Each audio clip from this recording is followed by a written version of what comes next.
yasalıyor. Yıkça yolu getirdim. En çıkaran bir halde tipat. Oy, nimdu. Yık nasıl bakayım bu? Yıkça dost kandı. Sorum açıp. Dostum.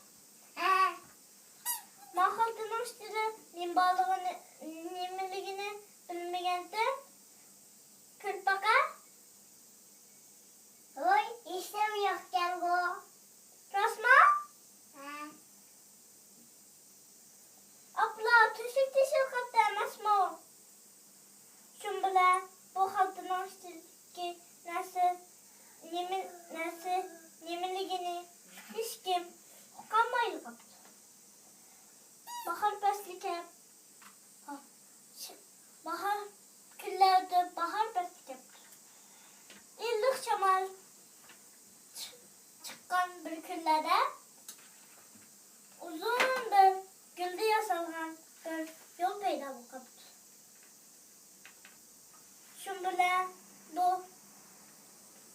bilen bu hikaye mişe dağıtmış.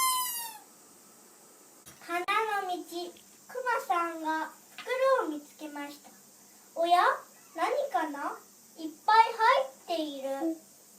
クマさんが友達のウサギさんに聞きに行きました。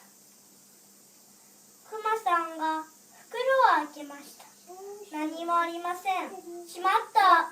穴が開いていた。暖かい風が吹き始めました。長い花の一本道ができました。